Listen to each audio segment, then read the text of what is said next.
Good evening, everyone, and welcome to tonight's event on residential metro districts, sponsored by the Affordable Housing Team of the League of Women Voters of Larimer County. Via email, you received an informational handout on the League. Many of you know the League from our efforts to conduct voter registration drives or sponsor candidate and ballot issue forums, but we do much more in the way of education, and tonight's session is just one example. I would also note that the League of Women Voters of Larimer County is an all-volunteer 501c3 organization open to anyone 16 years of age or older. And yes, we do have non-female members of the League. We hope you will consider joining or supporting the League. Our president, Jane Hamburger, is here tonight. Jane, and would be happy to visit with you about our League. I have a few technical notes for tonight. This session is being recorded, and the recording will be posted on the League of Women Voters of Larimer County website. All remote participants have been automatically muted, and we ask that you remain muted throughout the session. We also ask that the live audience limit conversation during the session for the benefit of the Zoom participants. And now, let's get the program underway. I would first like to introduce League Board Member Julie Stackhouse, who will provide a short foundational overview on metro districts.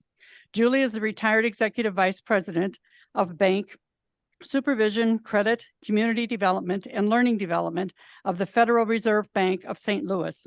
Since retiring from the St. Louis Federal Reserve in 2020, Julie has become actively involved in numerous organizations around Fort Collins and across the country, including the Fort Collins Planning and Zoning Commission and Neighbor to Neighbor. So please welcome Julie Stackhouse.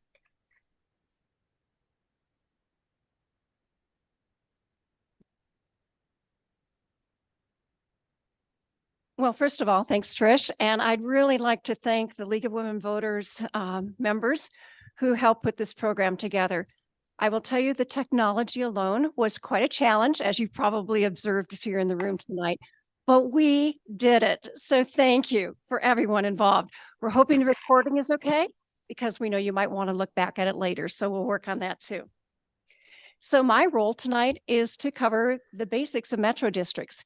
My expectation is that everyone coming into this session, whether here in Fort Collins or remote by Zoom, and we have a lot of people attending by Zoom, that we all have different basic understandings. So let's go ahead and do some foundation setting. And after that, I'll turn it over to the panel. So let's go to the next slide, please.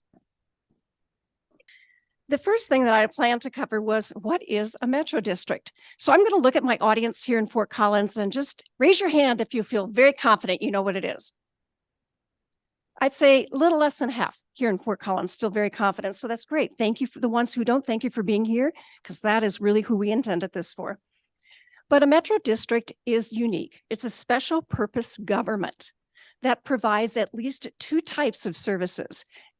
But tonight we're talking about residential metro districts. So the type of services that are being provided are most likely going to be associated with things such as the development of roads, parks, recreation, water, those infrastructure pieces that are part of a residential development. We are not going to talk about special purpose districts like school districts or library districts. That's really a session for another time. And we're not going to be talking about homeowners associations. Homeowners associations are different.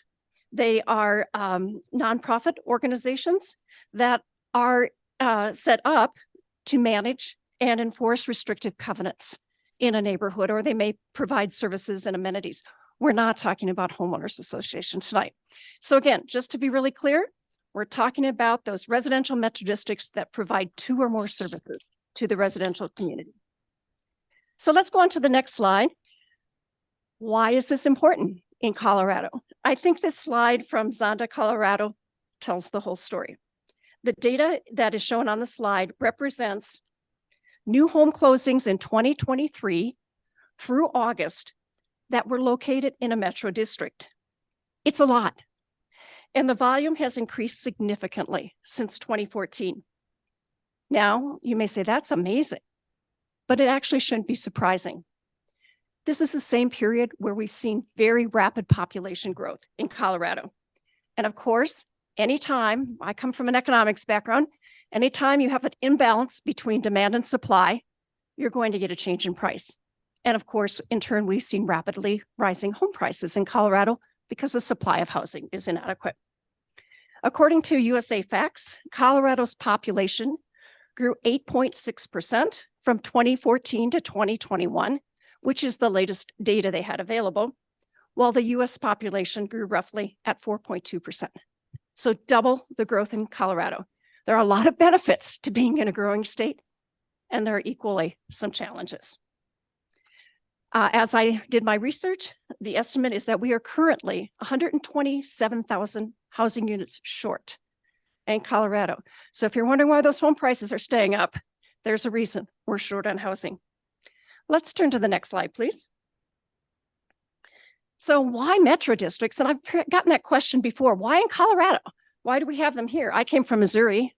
We sure didn't have them in Missouri, but we had a very, very different economic environment in Missouri. The first thing to remember is that the expectation that exists is that development pays its own way. So if you go back decades and decades ago, local governments used to pay for infrastructure. That's gone. Now new development is expected to pay for that infrastructure. And in turn, that means developers have to pay for the infrastructure.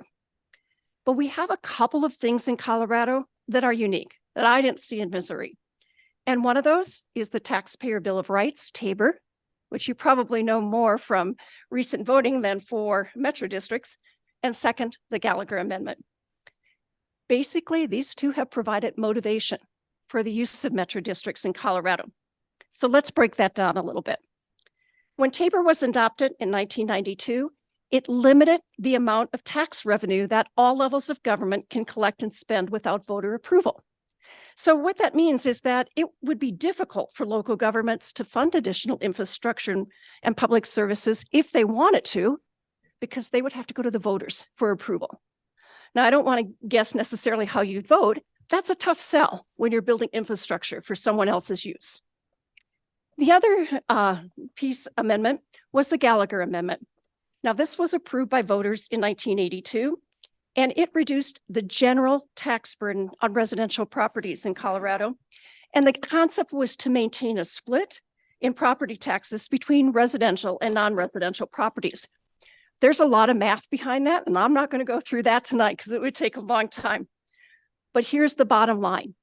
In Colorado, and I know this will sound very strange, we have a relatively low property tax rate.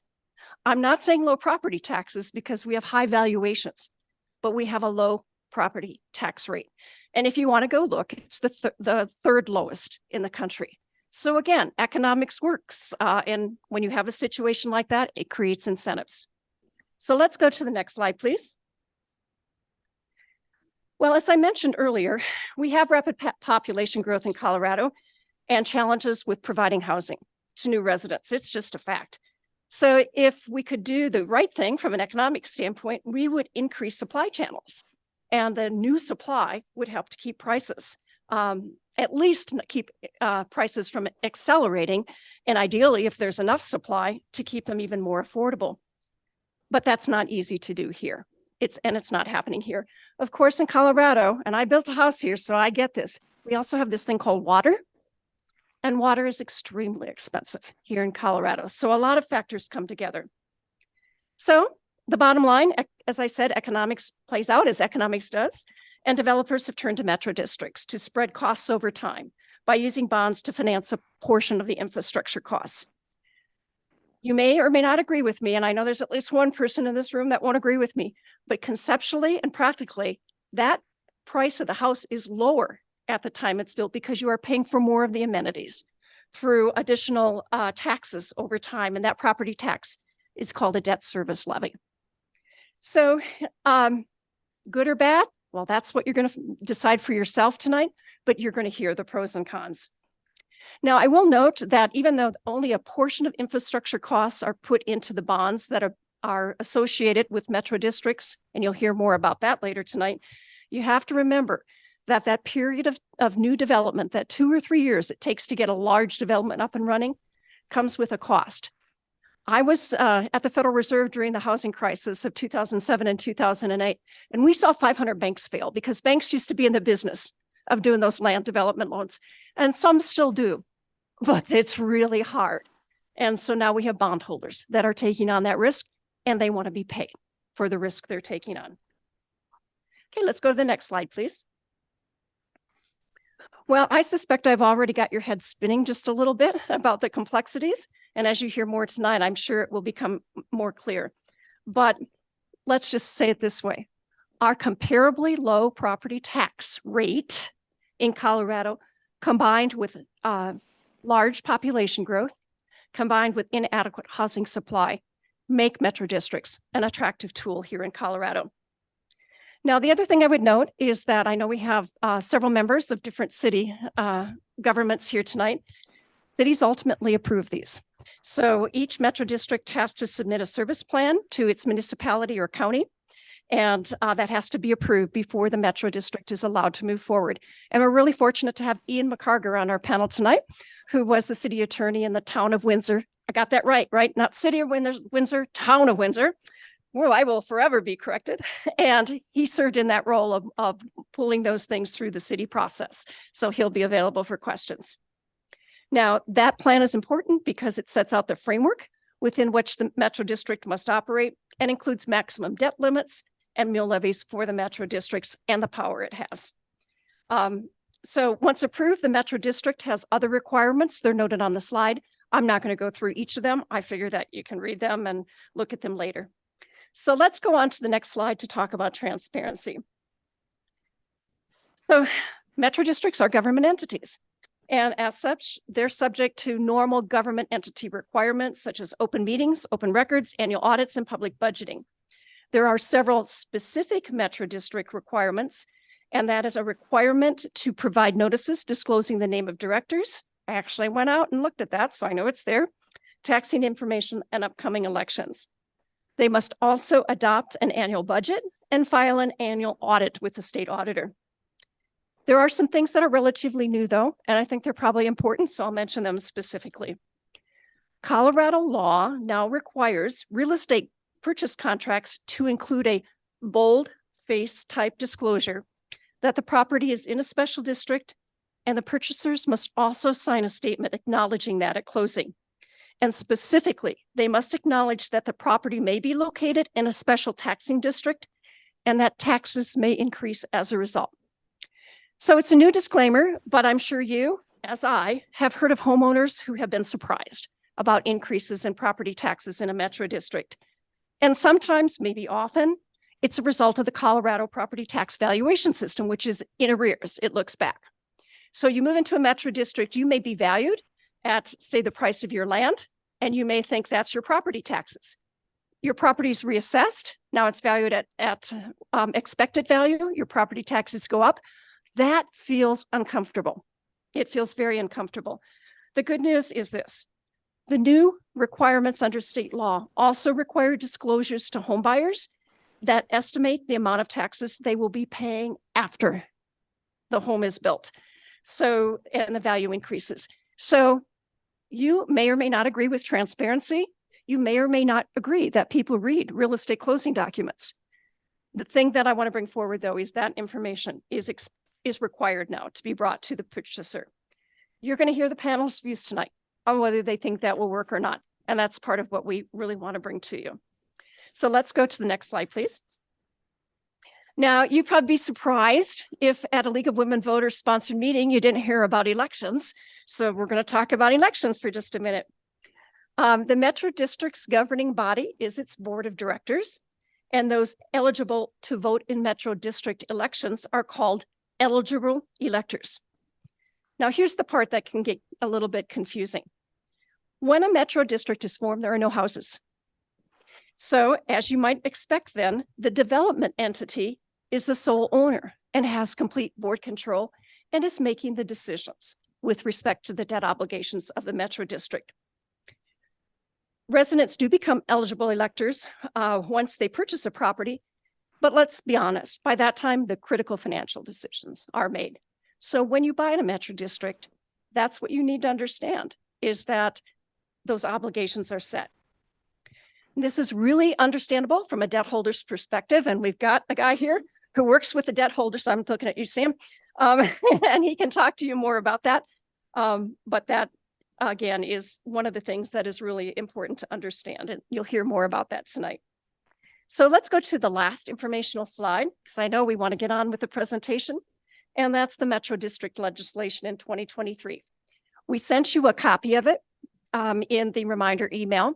By the way, if you didn't actually register with us, please leave your email with us, because we will send you a copy of this presentation tomorrow, along with a survey, of course, which we'd love to have you fill out. But much of what is on there was in the summarized copy of the legislation we sent to you. I'll just note one thing, which is House Bill 23-1105, which sets out a task force to study the issues associated with metro districts and to recommend legislation. So let's go to the next slide, please. So I am confident that our panelists tonight will do their best to provide you with an informed and succinct, and they have been told to be succinct because we can't go till 10 o'clock, discussion of metro districts, but we've also included a list of other resources. And as I said, we'll send you this presentation, so if you want to dig into them, they'll be available to you. Let's go to slide 11, please.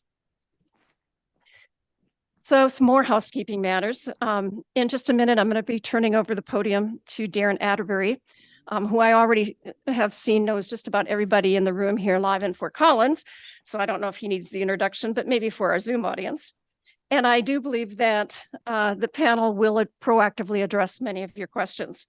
But if it does not, we've reserved time at the end after the panel discussion for questions from you. And as a reminder, those that are on Zoom, please send your questions to questions@lwv-larimercounty.org. Those in the room, you have index cards. And because we don't have a microphone that we can send around, we're asking that you write your questions on the index card and then just raise it. And one of our league members will pick it up.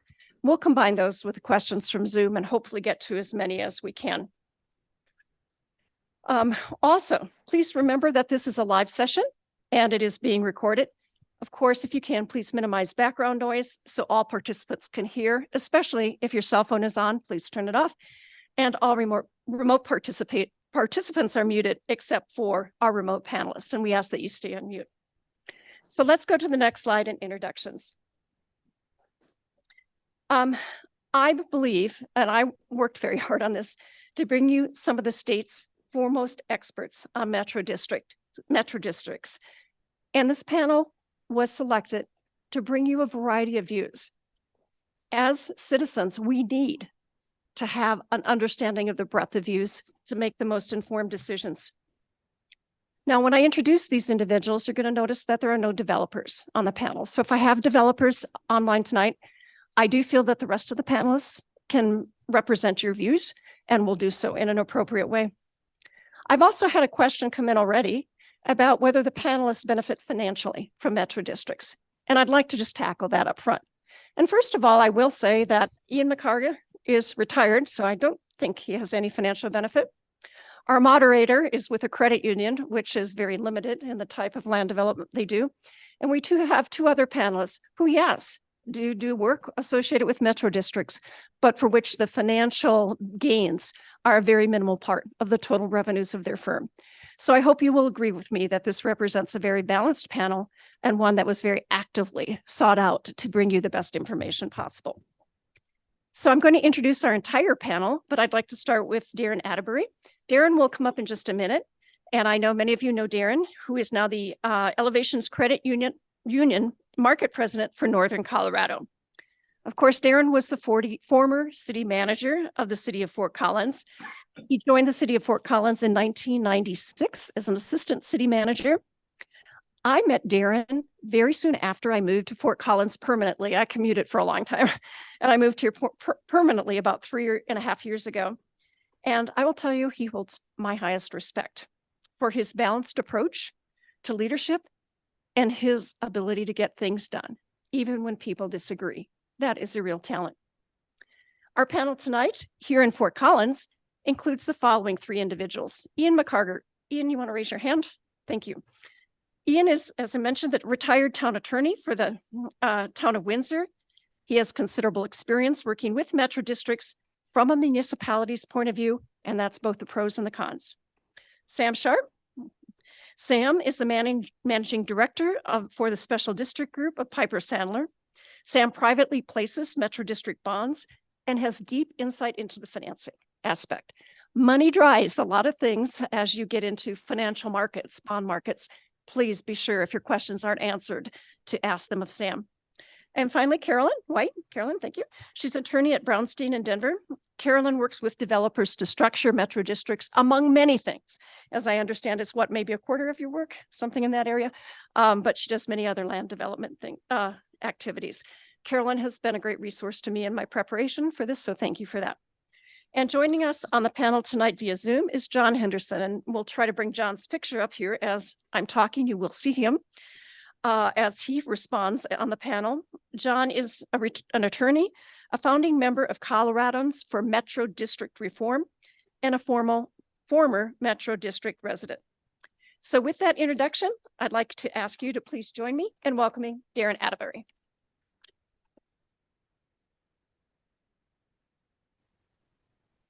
Well, good evening, everyone. I think the last time I was on this stage was when I was the city manager, maybe about 2.5 or 3 years ago. So I'm a little intimidated this evening, but I will tell you, it's great to be here. I want to start off by saying something about Julie. Julie, first of all, that summary I think was fabulous, and I really a few more of those, and you could be a panelist. The other thing that I want to say just to our community, this is the second panel that I've been able to moderate. I've been asked to facilitate on behalf of the League of Women Voters this past year. The first one was on affordable housing. And Julie was a huge part of that as well. And I just want to recognize publicly your work ethic, your competency in the way that you do what you do for this league and for this community and for Northern Colorado, Julie. So thank you so much. I'm really appreciative of the work that you do, and you make my job and our job easier as well. So let's give her a hand as well. So I do want to say thank you to the league for allowing me to do this. I think I can speak to 3 of our 4 panelists this evening. John, I've not had the benefit of knowing for very long, just as we've planned for this panel, but I will tell you, I've worked for several decades with Carolyn. I've worked with Sam, and I've worked with Ian for a long time as well. I want to echo what Julie has said in terms of the competency, the professionalism. These are folks who oftentimes community members may have strong disagreements with what they're proposing, or maybe the alternatives that we're looking at. But each one of them love local government. They love the communities that they work with, and they are community builders. And what I learned leaving city management and going into a credit union was that what I learned is that there's just as many people that love the place in the private sector, in the non-for-profit sector, K-12 higher ed, just as much as we do as neighbors and as we do as city officials. So I have a chance to talk to my former colleagues, and just remember, all of us together co-create this community. So again, I applaud you all for your competencies and for the work that you guys have done throughout your careers. So it's very impressive. My hope tonight is that we learn more about metro districts, and maybe we provoke additional thinking as well. I noticed that many of you you've already written your questions, and I love that. I might encourage you to think about, as we, over the next half hour, as we have our panel conversation, think about your question, and does that question change now based on what you've heard? So you get to scratch on the back of that side as well. Please write neatly, because I'm going to be having to read those. And so anyway, with that, also let me tell you, we have 4 pretty general questions, and we're going to ask folks to talk for about 2 minutes per question. So we have about a half an hour of preloaded questions that we want to share.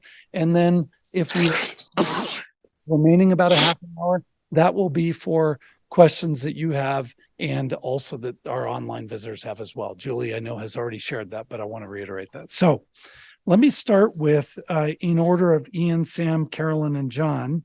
Ian, would you describe for the audience your involvement in metro districts? Yes, thank you, Darren. The town of Windsor client for, so do we have somebody who's not muted?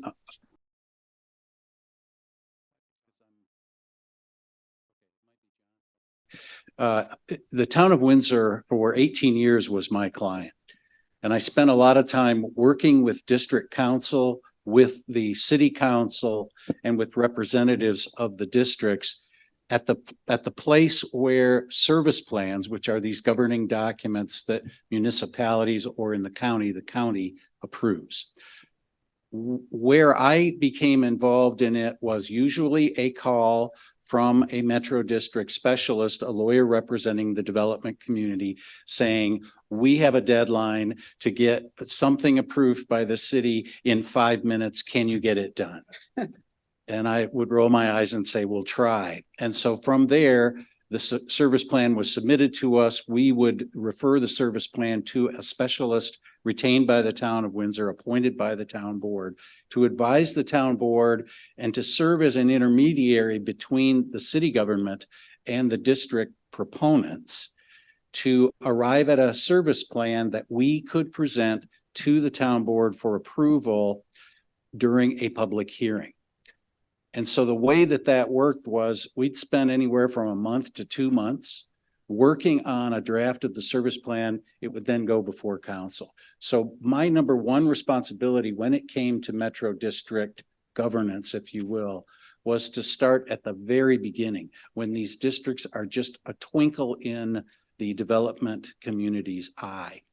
Eventually, the service plan goes before council and a public hearing is held. The burden of proof is on the proponents of the district to prove that the statutory elements under Title 32 have been met or can be met. And the decision is made by council. There is a vote taken, and the service plan is either approved as presented or is approved with conditions or is rejected. In my experience in Windsor, we never rejected a service plan. Windsor at one point, well, I shouldn't say this, at one point or another, I've had service plans withdrawn before they actually formally went through the process. But other than that, what we saw in Windsor was an effort by the lawyers to perfect the service plan in a way that it could be presented, and then the town board would act on it. So that was a huge part of my practice for 18 years.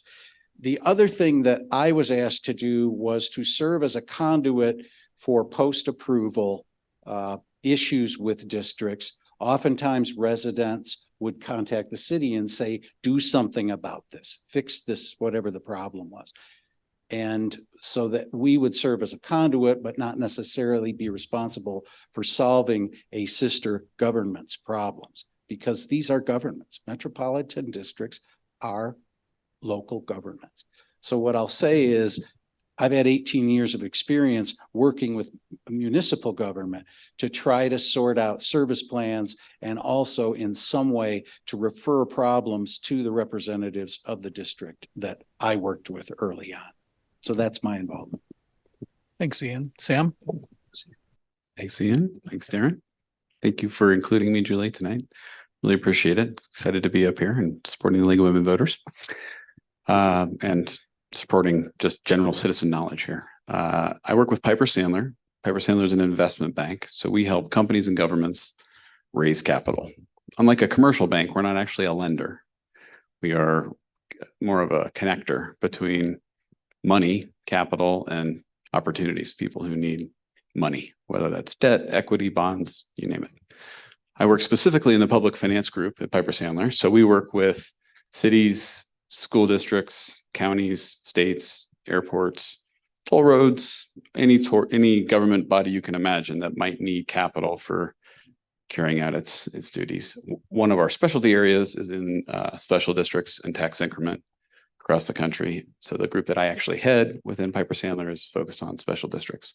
So what that really means is what we do in Colorado with regard to metro districts is help landowners learn what a district is, how they operate, how our state laws work, bring in lawyers, bring in engineers, district managers, help them kind of understand the framework that exists here in Colorado, and specifically focus on what their capital needs might be and what possible debt structures might exist to help raise that capital to pay for the roads, water, sewer, parks, rec centers, open space trail systems, all the things that metro districts provide.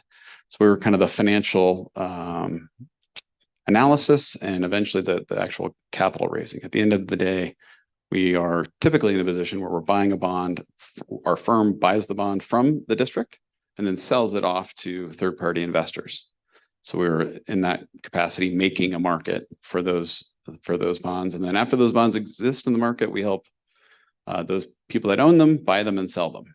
So many of you actually may be investors in Metro District bonds through your mutual fund investments, through direct investment. So we're kind of the financial component of that. And I've been doing this since 1999, specifically focused here in Colorado. So I've certainly seen a lot of the changes that Julie described in terms of how districts have become the tool for how we provide capital for infrastructure for growth in Colorado. All right, thank you. Thanks so much for inviting me also, Darren, and pleased to be up here with this august panel, and I'm pleased to see all of you here tonight wanting to learn more about metro districts. So as was mentioned before, I'm a lawyer with the law firm of Brownstein, Hyatt, Farber, Schreck. I'm based out in Denver, although I do work all over the state. And the vast majority of my clients are developers who want to build something. That's about 75% of my practice. About 25% of my practice is representing local governments who want to attract investment from developers to build something in their community.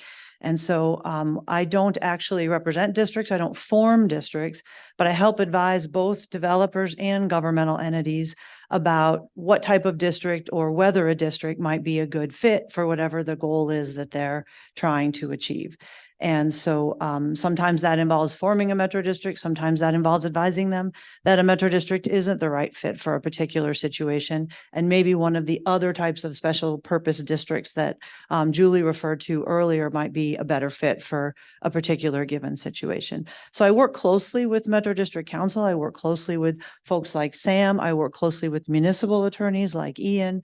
But I don't do specifically any of those things, and I don't form metro districts, but I'm pretty familiar with what it takes to form them, since my clients frequently want to know what does it take and how does it function once it exists, and how does it help finance the improvements and so on. I will mention one other component of my practice, and that is I actually have served a couple of times as that outside special expert that a municipality might retain to help them review proposed metro districts or develop policies around metro districts. So I've looked at it through that municipal lens as well. Great. Thank you, Carolyn. John? Can you hear me all right? Yes, we can hear you well. Very good. Thank you. Well, again, it's a real pleasure to be with you. I wish I could be with you in person. My background, I'm an attorney, admitted in Colorado, Virginia, Connecticut, Kansas. And over the past 45 years, I've represented developers, I've represented residents, I've practiced in a number of different areas. But for that entire period of time, what I've done as a private citizen has been this. Attend meetings, attend city council meetings. I've been very active. I've served on over a dozen land use committees in Virginia, Connecticut, Kansas, and homeowners associations as well. When I came to Denver, I got involved with a group who was representing citizen interests with respect to the upzoning around Dinosaur Ridge that some of you might be familiar with. And in the course of that, we had thousands of documents that we're reviewing, and I kept coming across these things called metro districts. I'm an attorney, practice land use law. I had no idea what a metro district was. After about 3 years of researching, digging, trying to find the documents and connecting the dots, I learned enough to know that we needed to recall the developers off of our board in Solterra and stop the hemorrhaging of debt that was being issued by the developers with no input, no accountability by the residents. That was 7 years ago. For the last 7 years, I've been doing what I did when I worked as a fellow with the Citizens Research Council of Michigan, getting my master's degree, and that is researching, educating, and providing options, choices. And that's what I've been doing, no charge. I'm retired, all of my Metro District, even when I was practicing in Colorado, was pro bono, free, no charge. And I probably spend on average about 50 to 60 hours a month taking phone calls, evaluating Metro districts for residents, home buyers, parents, real estate agents, and board members who are making the transition from a developer controlled board to a resident controlled board. All free, no charge. And what took me 3 months now takes about an hour and a half to 2 hours, because I know where the documents are. I'm familiar with the documents, and it's a lot easier than it was before.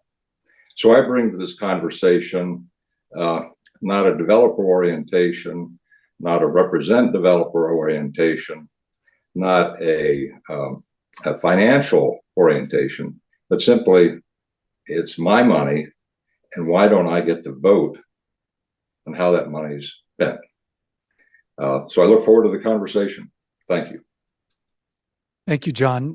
John, while you're unmuted, I'm going to start this next question with you, if you don't mind. From your perspective, what are the advantages and disadvantages of metro districts? That's an easy question. I think as Julie indicated when we started this conversation, we're only talking about metro districts, what many call, particularly the attorneys, dirt districts, because nobody lives there. The only district, the only special district that really works the way it was intended is where the residents and the taxpayers who live there get together and say, we want to form a government to tax ourselves to pay for a dam, a sanitation system, a football stadium, a library, a fire station. That's not what we're talking about. But those are the only districts that do what they're supposed to do and do it right. I'm sorry to say, there are simply no advantages to a metro district. The way that metro districts unfortunately manipulate the statute, they necessarily depend, this whole financial program necessarily depends on taking away the right of the residents, of the taxpayers, to vote. And that is unsustainable. That is a critical defect in a government that's designed to tax, to pay developers, when the developers are the government and the residents don't have a voice. So it's a short conversation with respect to that question. I don't see any advantages, and we need to have a serious conversation about doing it the old-fashioned way, where the cost of the infrastructure, as it has been at least since the 50s or 60s, the cost of the infrastructure is part of the cost of the developed lot that the developer sells to the home builder, and then the home builder passes that cost on to the resident. I can go into more detail, but in our community, we found we paid for the infrastructure when we paid for the cost of the developed lot, $100,000, $200,000 a lot. And the developer made $75 million in profit in our community on a $41 million investment in the cost of the land and the cost of the infrastructure. And they still wanted another $60 million in bond debt just because they could. Thank you, John. Ian, I'll go to you next, please. Thank you, Darren. Thank you, John. From my municipal government point of view, the creation or approval and financing of metro districts has advantages because it is a way for a developer to pay for public improvements. And what I mean by public improvements are streets, sidewalks, pipe, stormwater, drainage, resource infrastructure, the kinds of things that go in the ground before a single home is built on the property. And so from the town's point of view, from the government's point of view, the government expects the developer to provide the public improvements. Our code builds it that way. The statute builds it that way. That development of land requires the developer to provide the municipality and to provide public improvements to serve new development. In that sense, from a municipal government point of view, this is a tool to finance those kinds of improvements. The other advantages, which are more in the nature of private advantage to the developer, I will let my colleagues speak to, but from the municipal government's point of view, what we cared about was making sure the streets, the sidewalks, storm drainage, water pipes, and the kinds of infrastructure that were necessary to serve the development were in the ground before the first building permit was issued within a development. Thank you, Ian. Sam? Yeah, I'll start with advantages. I think that to really understand the framework that Ian was just walking through, you have to understand the timeline of a master plan community. You have to the decision of how are we going to pay for this road, water, sewer, park, rec center isn't being made when there are houses. It's being made long before that. Frankly, it's being made long before likely the developers involved. Right? There's this massive effort in every city in Colorado to develop a comprehensive plan. We have saints like Julie that go sit on a planning commission and participate in committees, and council members and city managers that go through a process involving the public and deciding what do we want our city to look like. And they come up with a plan of how that's going to work. And the people who own property in that city can then choose to develop within those frameworks or not. To the extent they decide to do that, they usually are selling that to somebody else, a land developer. That developer is then walking into the city and saying, I see your vision for this property. I want to help execute it. What are the tools we have available to make that vision come true? For sure, those land developers are doing that for a profit. Right? This is not government provided housing. This is somebody trying to provide a project that achieves their capital goals while realizing the vision in the comp plan. But at the time you're having that conversation and deciding, should we use the tool of the metro district or not, you're looking out at a huge upfront capital investment for all that infrastructure that hopefully then leads to sale of lots to home builders, and those home builders selling those, turning those into houses and selling those to homeowners. So in a 1,000 lot community, that's a 12-year in the future, 15-year in the future time frame of when you're starting that investment to when those final houses are built. You hope, right? You hope that all works that way. You hope that you actually get the market absorbs those lots and those houses. So the advantage a metro district provides is that it gives that city an opportunity to say, you can increase the taxes on this project for the next X years, say 40 years, to some limited amount, say 50 mils, although lower in Windsor, actually. Cities make their own decisions about how they go through that process and offer that as a tool to a land developer to help facilitate the investment upfront in the infrastructure they want. And keep in mind that oftentimes these comp plans include requirements about what should those roads look like, and how many parks do we want? What kind of an open space dedication do we want? And how are we going to pay for the water? We don't want to use our existing water. We don't want to use our existing capital fund. We don't want to tax our existing residents.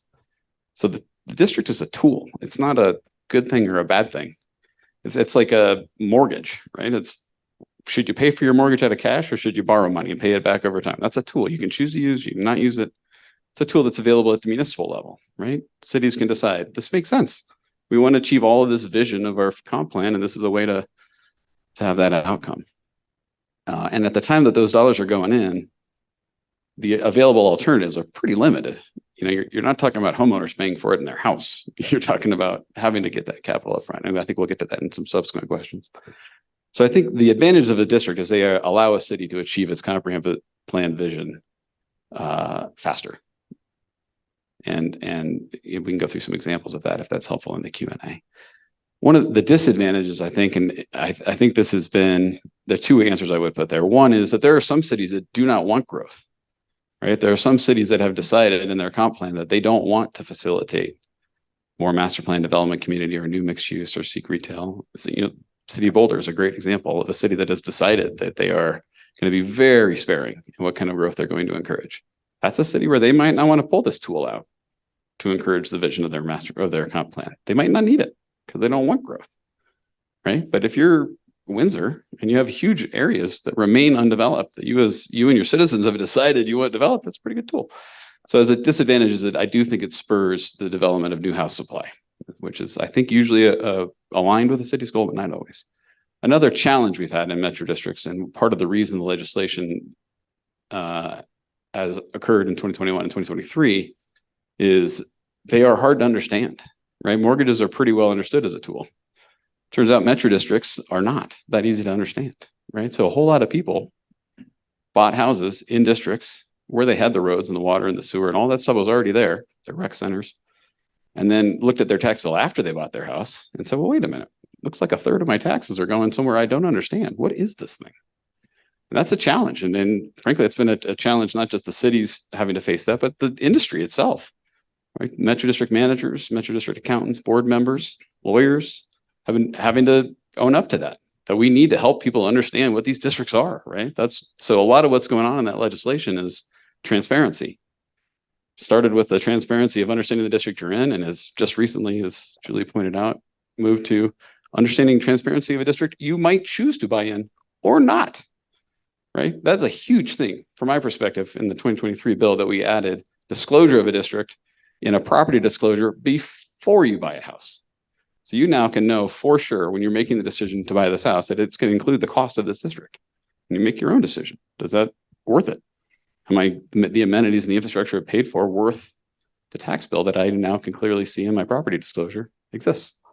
So I actually think we have further to go there. There's some required websites that were a part of the 2021 bill that are still need to get more fleshed out. I think we can do better as an industry getting those more descriptive, populated more often. So that's an ongoing effort for sure in the metro district industry to help with the transparency and the disclosure. So taxpayers, homeowners are in a position to make that decision themselves and really understand the decision they're making before they live in a community like that.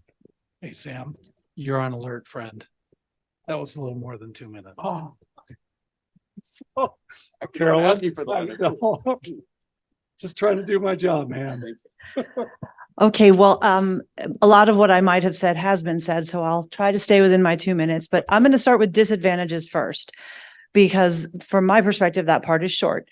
Sam mentioned one of them. Districts can be complicated. They're hard for people to understand. And so when you have a district, when you move into a district, it's one additional piece of research, package of information that people have to wrap their minds around. And it's another layer of government. So if you don't like government, or you want as little government as possible, you've already got the state, you've already got the county, maybe you already have a municipality, now you already have a district. On top of that, it's another layer of government. Those are the two main reasons I can see for disadvantages. The advantages, from my perspective, a couple of them have been referenced, which is growth paying its own way, and specifically only the people in a particular development that is specifically benefited by the road, the street, the water, the sewer, the parks, the trails are the ones paying for it. But yet it still has to be public, because by definition, a district cannot pay for anything that is not public or open to the public. So even though the district is building all these things that are primarily located within a particular master plan community, those trails are still open to the public, and you can go walk on them even if you don't live in that master plan community. So growth pays its own way. The local government doesn't have to pay for it. Allows each house to pay its fair share over time. And I think Mr. Henderson made the comment earlier, well, it would be better if the residents sort of voted to decide, do we want to build a sewer plant or not?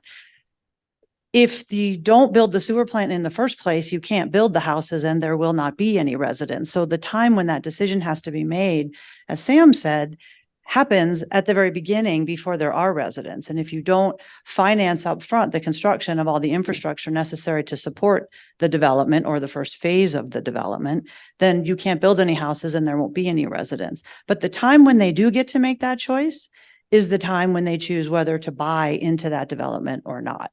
And I think that is the moment where a resident votes by choosing to buy a house that's in a metro district and benefit from all the amenities and infrastructure that the metro district built, and in exchange pay the taxes that pay their fair share of it, or choose to buy a house in some other area that doesn't have those components. And I think you're right, there'll be questions about some of the other things, so I'll stop there. Thanks, Carolyn. John, I'm going to go to you with the next question. What are the viable alternatives to metro districts to fund new housing infrastructure, and what are the implications? Yeah, thank you. The alternative is the way it was done before metro districts and the way it's done in most other parts of the country. And that is the developer does what they do now. They get the money from financing, from partners, from a bank, from their own capital, and they buy the land. They don't have metro district financing before they buy the land. And in most cases, they don't have metro district financing before they put the pipes in the ground.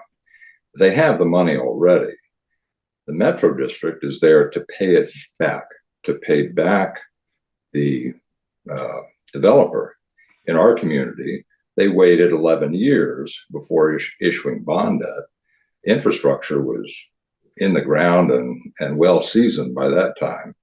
And in our case, they waited and the interest continued to build to a point where we had, I think it was $56 million in interest on about $31 million worth of pipe in the ground. But at any rate, the viable alternative is what they do in most other parts of the country, what they did here before, and they still do in various communities. Longmont, for example, will not permit solely residential development for metro districts. And that is, you have that $30,000 to $40,000 that the SDA and the Home Builders Association said it costs per lot to put the pipes in the ground. You build that into the cost of the developed lot. And indeed, it looks like they're still doing that. As I explained from the research in our community, we paid more than $30,000 to $40,000 per lot in the cost of buying that developed lot through the home builder. Home builder charges us for the cost of the house, the cost of the land, the cost of the pipes in the ground. $30,000 to $40,000. You build that into the loan, and it's a lot cheaper. And the marketplace works because right now, with metro districts, there is no shopping for what is the more expensive or the more inexpensive development or house based upon the cost of the infrastructure, because it's not listed. In Kansas, when we bought a house, they had specials. The specials were the cost of the pipes in the ground. So you had two numbers: the cost of the house, the cost of the specials, and you could shop that. You could compete. Doesn't happen here in Colorado. You have to dig and dig and dig to try to find those numbers. It'd be easy to put it on a piece of paper with an MLS disclosure, but they don't do that here in Colorado. And how is it that a house, similar house, and Westminster did a study, Erie did a study, Longmont did a study, same house, metro district, not metro district, cost the same. And in fact, they found in metro districts, it was actually costing more. You're not getting a discount on the price of the developed lot because you're not paying that $30,000 to $40,000 until later. I mean, you would expect the cost of housing in metro districts is a huge discount. because you're not paying for the cost of the pipes in the ground until later on. Well, it's not the case. It's not the case. The marketplace is working there. The developer is going to get as much for that house or as much for that lot as he can. There's no discount in metro districts. So at any rate, we go back to the way it was, and that is it's included in the cost of the house. You're not paying 30 to 40 years at interest rates set oftentimes by the developer. If the developer holds the bond, which we can talk about later. So that's the viable alternative. Doing it the way it's done in most of the other parts of the country and used to be done in Colorado. Okay, thank you, John. You're officially on notice now too with Sam. Carolyn, let me turn it over to you. How about your thoughts about that? You're going out of order now. All right. So what are the viable alternatives to a metro district? John just told you about one alternative, which is the developer would finance it, I assume through private means like equity or a bank loan or something, fold it into the price of the house. When you buy the price of the house, you're paying up front for your pro rata share of all the infrastructure. There's a couple reasons why that doesn't really work from a practical standpoint. I would say that's probably not it's not a viable alternative. It is an alternative. It's not that viable. One of the reasons is that it's pretty hard to get that kind of loan from a bank, as I was just reminded by some of my banker colleagues as we were talking before this. When you're talking about a whole master plan community and hundreds of millions of dollars worth of infrastructure for the whole area, that's not the type of lending that a traditional bank is going to do. And really, as a practical matter, it's going to come from equity. So it's going to come from private investment if it's going to come from anywhere other than a metro district. So that's the first thing. And it would be folded into the price of the home.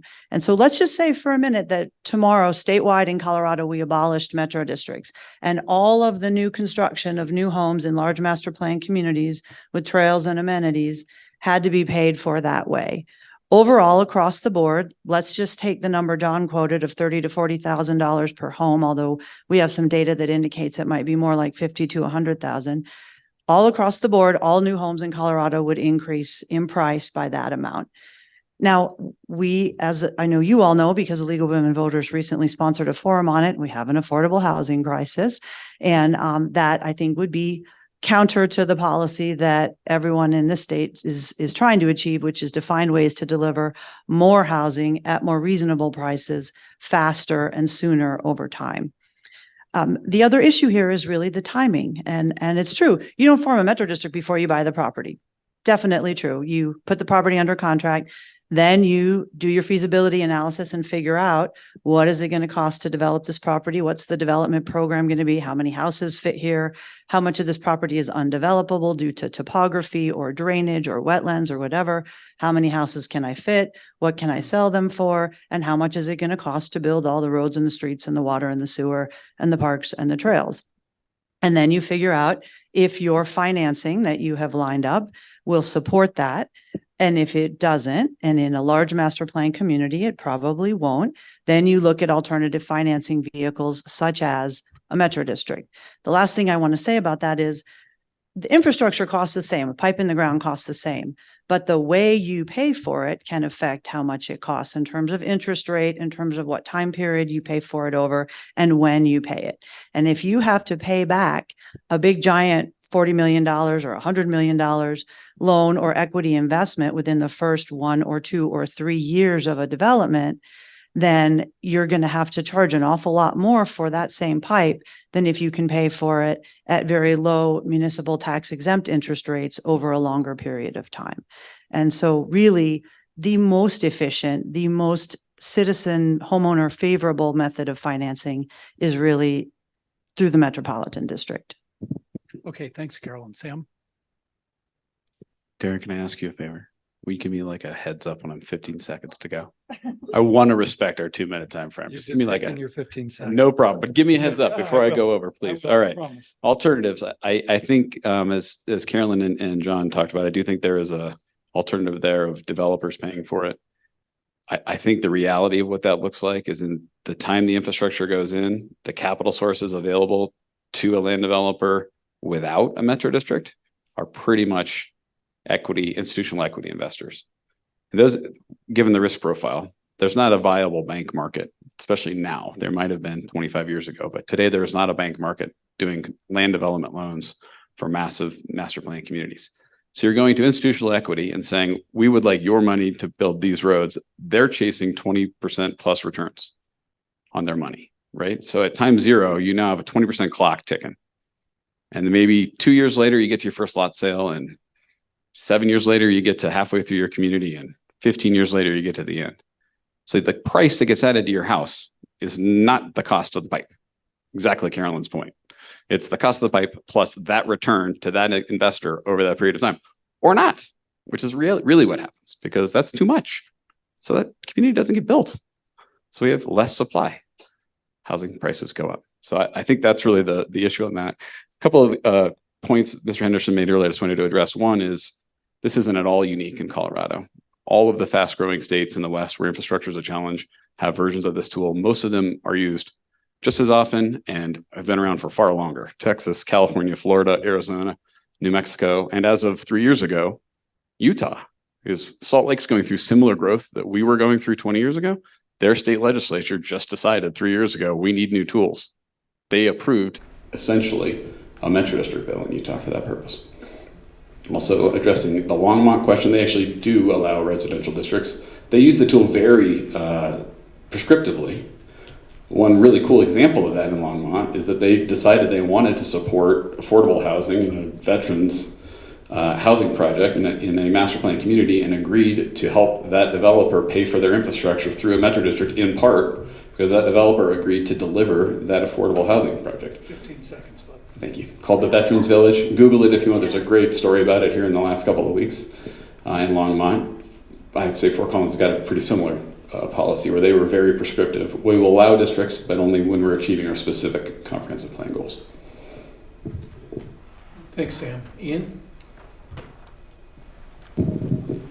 Because I am not on notice that I've used up too much time, I want to go back to advantages and disadvantages, because I talked about the one advantage that municipalities see with districts, the ability to finance public improvements. I want to talk a little bit, again, from the municipal government point of view only, about some disadvantages. One is and it was mentioned earlier, the proliferation of local government. It's just a matter of having more governments within your government that causes municipalities troubles. And it goes to the points that John has made, because, as I said before, the phone rings in City Hall when there's a problem with a district. When residents, end users feel they're not being treated fairly by a district for whatever reason, the phone rings in Town Hall. And so that adds an administrative and sometimes a legal burden on local government to deal with these phone calls. The other thing is that every September or so, these districts file their unaudited financial reports to us for the previous year. And local government gets stacks and stacks of these pages upon pages of numbers in lines and rows and columns, which as lawyers, I can't even read. And so then I send it down to finance, and finance is busy doing the budget for the coming year. So it does add an administrative burden to local government to try to figure out, what are we getting from the district? Are there any red flags in these financing statements that we should be paying attention to, and looking back to the service plan to see whether the district is materially departing from its service plan? So that is, I can't speak to alternatives, viable alternatives, because that's not a governmental question.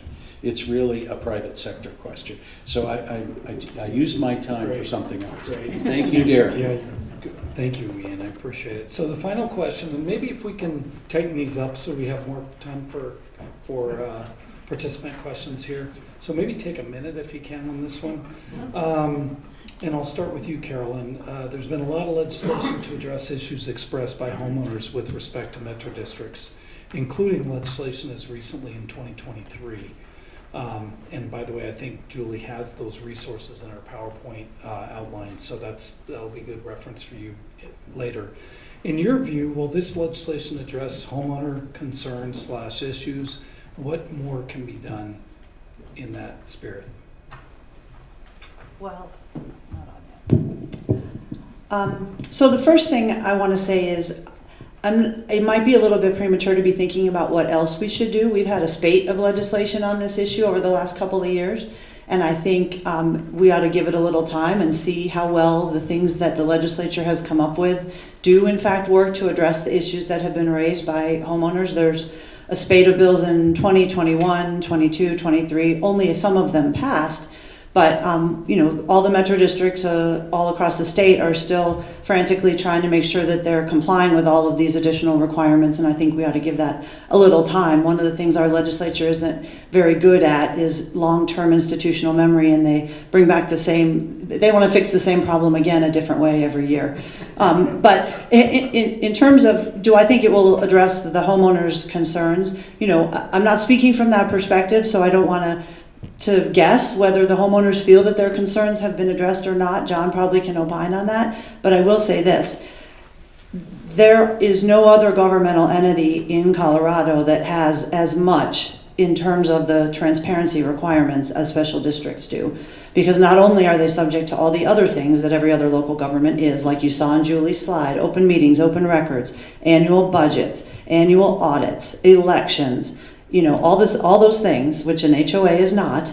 I know we're not talking about HOAs, sorry, Julie.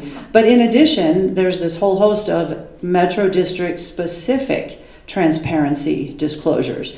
And they come at the time that a metro district is formed. A whole bunch of stuff has to get recorded in the real property records. They come now at the time that a homeowner buys a home, where they actually sign a disclosure acknowledging that they are aware that the property's in a metro district. They come on an ongoing basis, on an annual basis, with required mailings, required website disclosures, required annual filings with the state.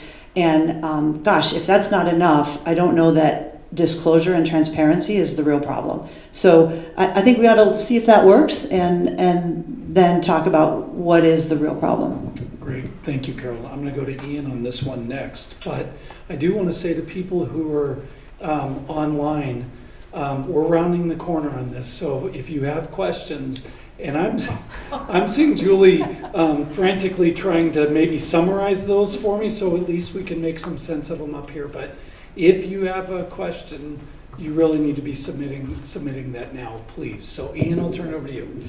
Thanks, Darren. From a municipal government point of view, legislation like this is helpful.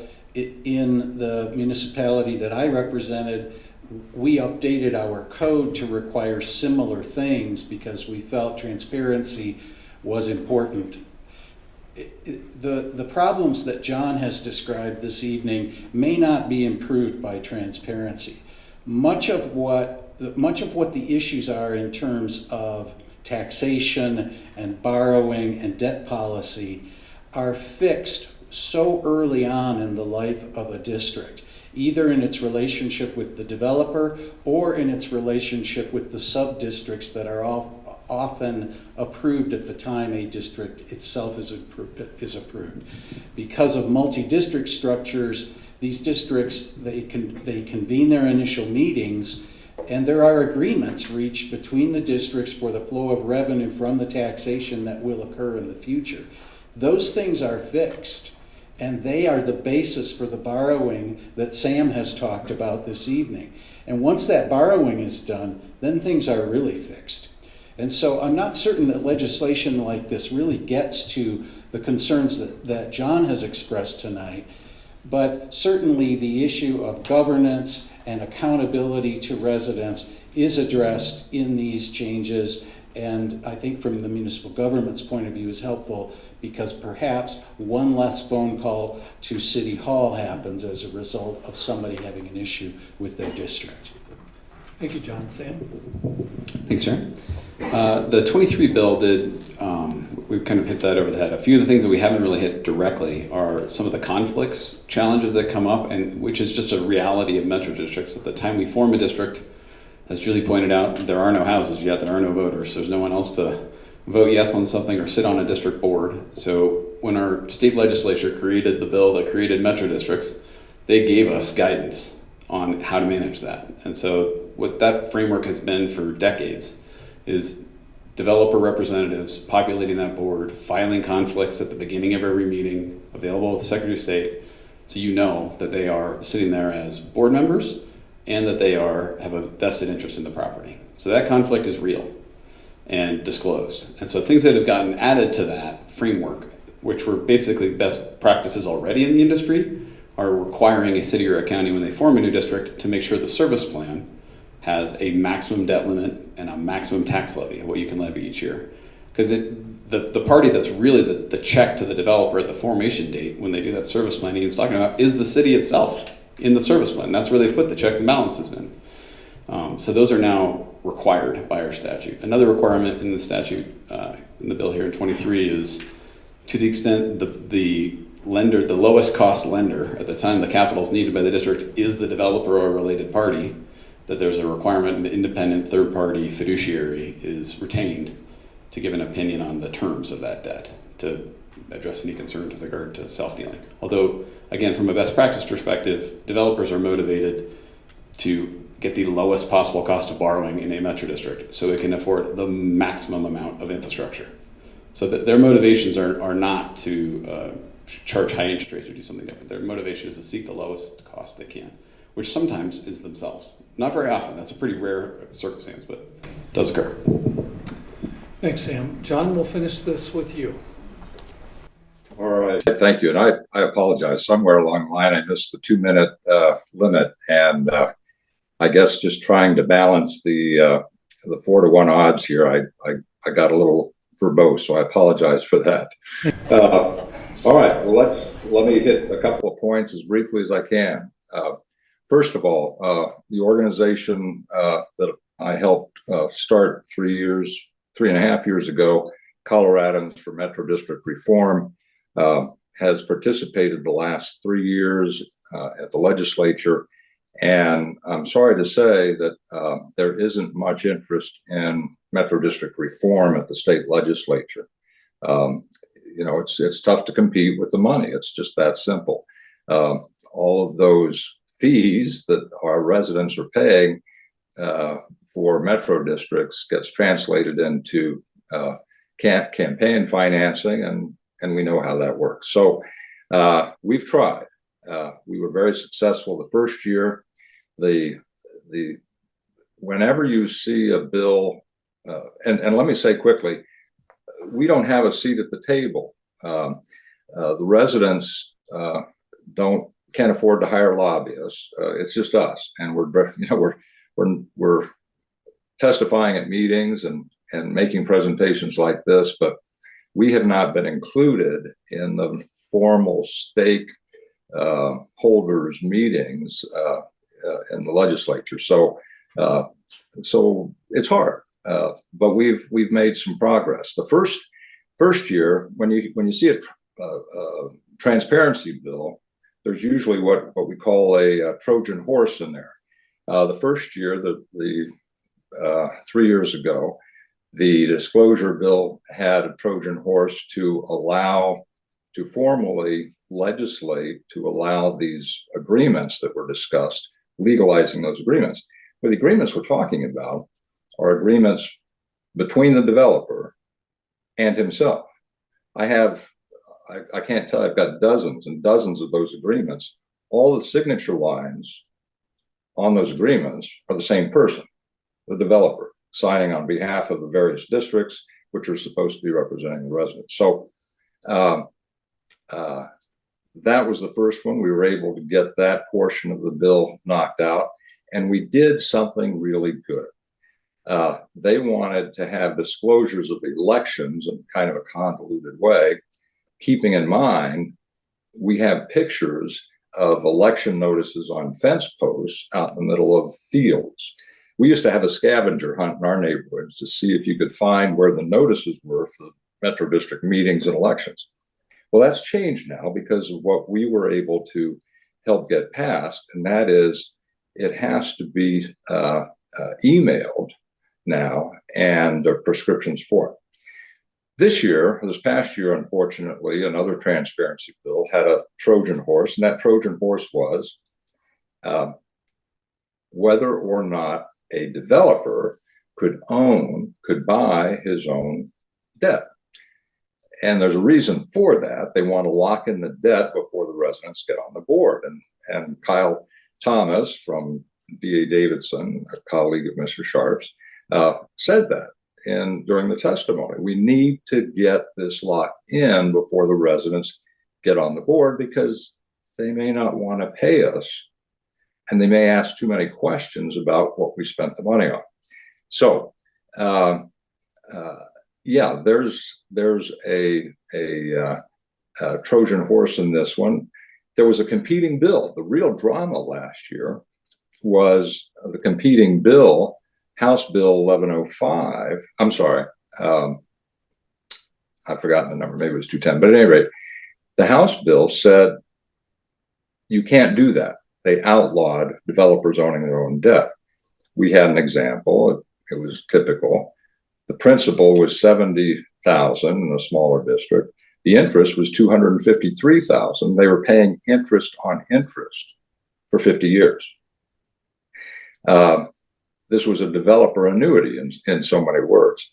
But at any rate, so that was the Trojan horse that got through. The sponsor of the bill said, you know, if you throw out this provision that says developers can buy their own debt, then the rest of it's not worth anything. The rest of it were the transparency things.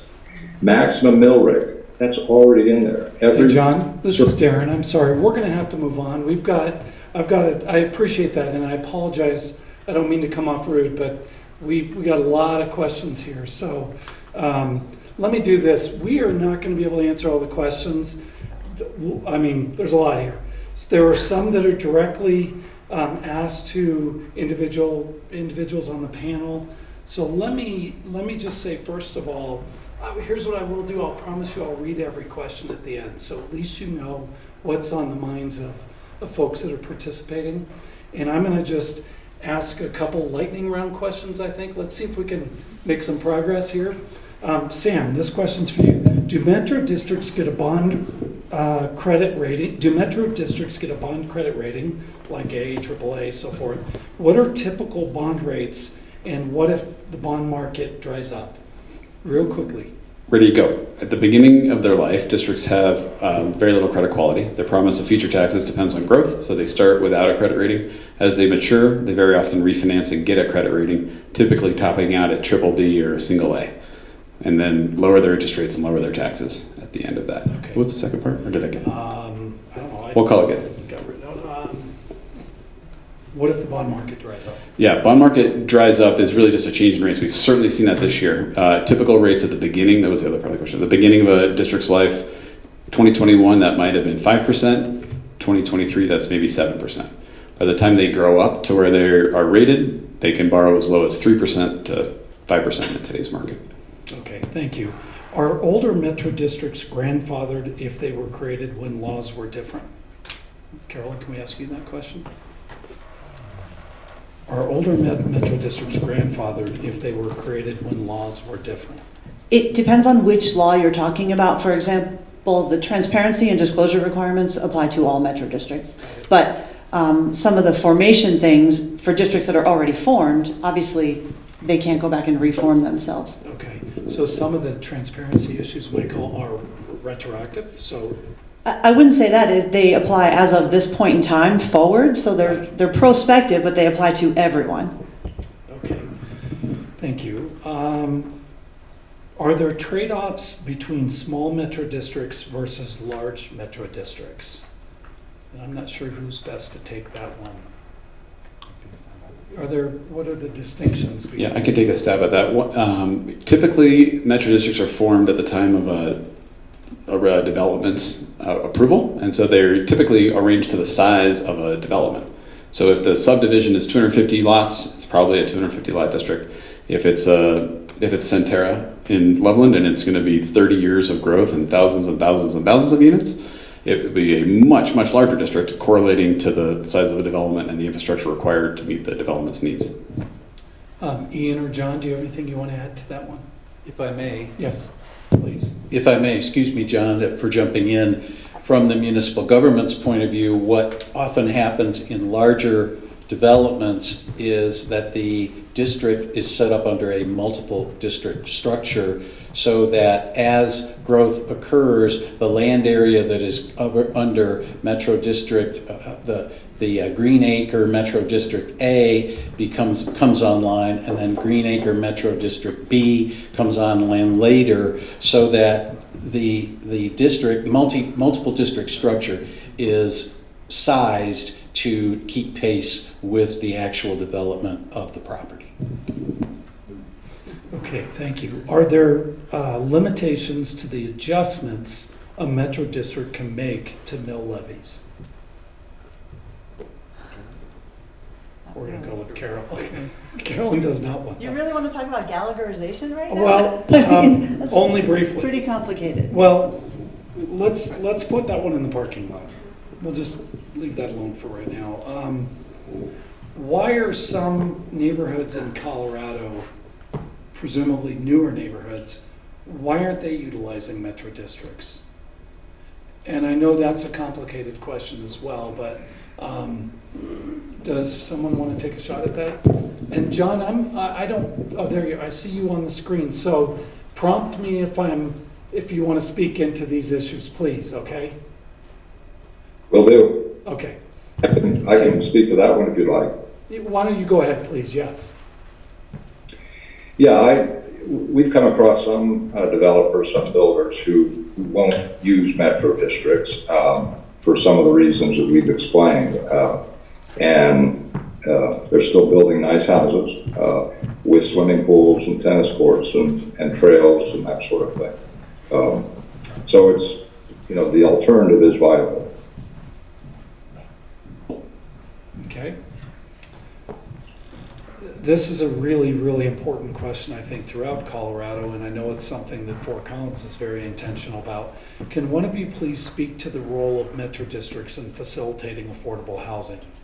Isn't this, and Sam, you mentioned earlier that Fort Collins, and to our community members, Fort Collins has a very prescriptive, to use your word, metro district policy, and affordable housing is spoken to in that policy. So Carolyn, you look like you have something you want to add. Sure. So first of all, affordable housing in and of itself, like the vertical construction of homes that people will live in that will be deed restricted or income restricted, is not one of the things listed in state statute that metro districts can pay for and build. So metro districts cannot build the affordable housing itself.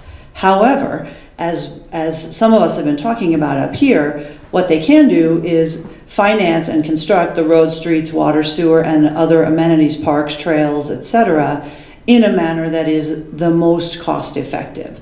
And it makes it possible then for a developer to be able to offer some homes at a lower price point, whether that's actually in a deed restricted formal way like is required by Fort Collins's policy, or whether that just overall is keeping some home prices more affordable. So the way that districts contribute to affordable housing is really by financing the infrastructure, which has to be built anyway, at the least cost, using the least cost method. Okay, great, thank you. This is a quick one. Do metro districts go away once the bond has been paid off? Will taxes decrease? Yes or no? Just kidding. I'm a lawyer, I gotta say it depends. Because when you form that service plan, it's like the constitution of the metro district, right? And it says what the metro district is allowed to do. The thing we've all been talking about is construct infrastructure, and that's one of the most important things that metro districts do. But metro districts also can be authorized to do ongoing maintenance things like snow removal and landscaping and taking care of the rec center and the pool and code enforcement of covenants And so if the service plan has authorized to the Metro District to do those things, then even once the infrastructure is paid for, the debt service mill levy could go away or decrease significantly, but there might still be an operations mill levy to take care of all those operational and maintenance things that a Metro District is authorized to do, if they were authorized to do that by the local government when they were formed. Ian? Speak briefly to that as well.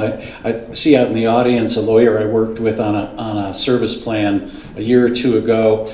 And what we did was, once the debt was paid, the debt service mill levy goes away, and there was a cap, a quantifiable cap on the amount of O&M, operations and maintenance mill levy, that could be assessed to the property owners from that point forward. So there is a way to drop the mill levy as long as it's built into the approved service plan. Okay, thank you, Ian. Let me ask, does a Metro District allow for the cost of building to be shared by past, present, or future owners? I'd like to take a stab at that one. I think it does. And one of the reasons that and this is really no different than a school district or a city or any other ad valorem taxing entity that is using their ad valorem for capital. When you move into a community, you're moving into picking up the tax bill from there forward, right? So you move into a school district, you might be paying the last 10 years of the bonds that paid for that school that's 20 years old down the street, or you might be paying from day one on the school building that's getting constructed today down the street. And you're making that decision the day you buy in. Metro districts are no different. So as you're moving into a community, you're picking your tax bill up from there forward, paying for the infrastructure that district paid for. This is a really important question because I know that lots of folks ask this. There have been reports of abuses of Metro districts. For example, developers keeping residents off the board. Who do we complain to? And I'm with Ian. Not your municipality. John wants to say something, and then I have something. Yeah, and I think John is probably best to speak to this, but I know who you don't call. Or John, please. Yes. Yeah, thank you. Yeah, the short answer is you get on the board. You find out when the elections are held. You and like-minded neighbors get on the board. In our case, we recalled the developers off the board, and residents took their place. And there's a lot of story to that. But the short answer is you're on your own. The state's not going to help you. The city, as you heard, doesn't have the staff. They don't have the monitoring ability. The statute gives the state or the city a blank check to impose whatever requirements they want to. They could make the grant of the Metro District conditional, and some cities are doing that. But long story short is it's you. You're the check and balance. You need to get in those seats that belong to you, and hold the developer accountable for how they're spending your tax money. Thank you, John. Carolyn? I want to add one thing. This is the League of Women Voters, so John's right. The citizens are what hold their elected officials accountable, and Metro districts are governmental entities, and the taxpayers who are eligible electors within that district are the citizens. And so yes, ultimately it's the citizens who hold them accountable. But the other thing I want to say is, just like all other local governments, when Metro districts hold elections, they do so according to the election code, which is in our state statute. And violations of the election statute are election fraud, and they are prosecutable by the district attorney or by the state attorney general. So you can report them to someone. It's election fraud, just like if any other agency conducted election fraud. And there have been some instances of that, although the ones I'm aware of, it was not the developers who committed the election fraud. Can I add just one thing to that real quickly? We receive reports every year, but most frequently this last year, of the attorneys for the district / developer contacting residents who self-nominated to run on the board and trying to talk them out of it. and to resign their self-nomination because, quote, it was going to cost the district too much to have an election. So, just be aware, sometimes you really have to, pull up your shorts and assert your right to sit in that seat, and don't be shy about it. Thank you. Sam Marie, and this might be for you, how often are audits actually done? And my experience is that they are often exempted. Can elections be canceled? So Elections and audits are two different things. Correct. I think there's a couple of questions here. I'm going to try and answer both those in under 30 seconds. Audits are done annually. Required by the state statute to the extent you have $2 million in debt or spending $200,000 a year or more, something like that. So very low bar. Many cities also require an audit regardless of the state exemption. Many bondholders also require an audit regardless of the exemption. So the vast majority of districts have an audit annually. Districts can only cancel their elections to the extent there are fewer candidates than there are seats. So if there are 3 people running for 3 seats, they can cancel the election. If there are 4 people running for 3 seats, you must conduct the election. Just like a city. Just like everyone else under the election code. John, this is for you. Look, we're out of time, so I'm doing my best to get to every question. We're so close. Isn't signing a statement of disclosure too late for the buyer? Isn't signing a statement of disclosure too late for the buyer? Yeah, I mean, and the boldface disclosure that you're in a metro district really doesn't help anything. We proposed, and the legislature refused to consider, a half-page disclosure that has the key numbers in it, and this could be posted on an MLS listing. How much debt was authorized? In our case, $4.6 billion. How much debt is outstanding? When you bought into that house, you're buying into that debt, and nobody tells you that. $29 million. How much debt is going to be issued within the next 5 years? Another $60 million. 3 lines on a piece of paper. And I joke about it, but I think whenever somebody goes into a sales office in a metro district, there needs to be a big sign on the wall that says, warning, you're entering a metro district that may be dangerous to your financial health. Read the documents, demand that you get the documents to figure it out. But yeah, there's a lot more that can be done there. We've tried, and the industry's not interested. So I think there are. Thank you, John. Oh, let me just take a quick stab at the disclosure part. The question, as I heard it, no? Okay, more questions. Keep Go going. ahead. I would just say that the disclosure that you sign when you close your house, where you got 100 pages and you're signing every page in the last one, that used to be all that was required. What changed this year is that now when you're under contract, before you own the house or your earnest money goes hard, you get a disclosure from the seller. And in a new home community, that point is where that disclosure that John's talking about now is required. Massive change. And there's a website that has all the information John talked about, and there's an annual report that has all the information John talked about. So I think we've addressed those things. Carolyn? And that disclosure is required to provide you with an estimate of what your annual property tax bill will be, not on vacant ground, but when the house is built. And that is with the purchase contract. Right when you sign the purchase contract, that's required. So I want to read the final question that we didn't get. Now, there were a few latecomers that we're not going to get to, and I'm not going to read here.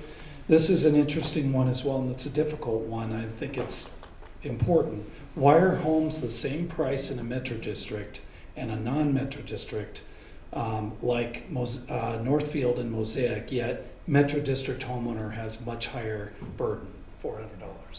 So I don't know that's... would anyone like to take a shot at that? Carolyn, would you like to, or Ian, or I could take a wild stab at it. I would say that, and in my experience, that is actually not true.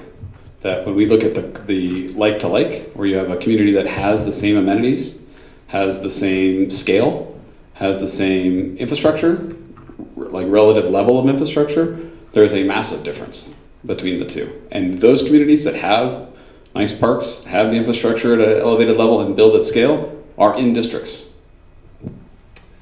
So by now your head is probably spinning. We hope not. Actually, what we hope is that this conversation has given you more information, more things to think about. We've all acknowledged up front it's very complicated. Municipal finance I've pretty much spent my career on for over 35 years. Development finance is very, very complicated as well. And building community is a very complicated thing to do. And so I don't mean to make light of that. I hope that you've got some more information. I hope you've got some names and contacts of people that might be available to help given your questions. But I'd also say that, one of the things that Carolyn alluded to, and I know the League of Women Voters count on big time, is, the public process is really important for people to engage. It's available to you. And I know I was in local government for 35 years. In Fort Collins, I worked with 6 mayors and 40 council members. I don't know one of them that would have said, no, I won't sit down and talk about this issue with you. Not one. In Fort Collins alone, and I worked at 3 other communities. So I would just encourage you, if this is a really important topic for you, which I would argue should be, particularly if you're in the market and you're a home buyer, read the documents, read them in advance, study them. I did that. I do that when I buy property. I advise our children to do that, our adult children. But if you have feelings about this, you should reach out to your mayor and city council. And I've always said, whether someone's a 16-year-old high school student or here at the senior center, I've yet to find a city council member that will say, no, I won't meet with you. So do engage. And then I would also say, one of the things that I think is beautiful about Colorado is this really important thing we call local control. That cities are very intentional down at the state capitol that we have local control over our decisions. And so what you're going to find is that, as you've heard from our panelists, you have different communities that have very different values and approaches to metro districts. There is not a one-size-perfect-fit-all. Some communities think perfect is not having them at all, almost a moratorium on metro districts. Other communities have been much, much more liberal about their use of them. So for those of you in Fort Collins, there's been years of work on this very topic. I would encourage you to go to fcgov.com and look at what your local government has done. If you're in Loveland, same thing, or down in Colorado Springs. I am so sorry that we ran over, and I'm so sorry that we didn't get to all the questions. But if you wouldn't mind just saying thank you to our panelists, John, Ian, Sam, and Caroline. You guys, I think we're smarter because of the time that you've given us for this topic. So thank you so much, and we're adjourned. Thanks, everyone. Thanks, Darren. Thank you.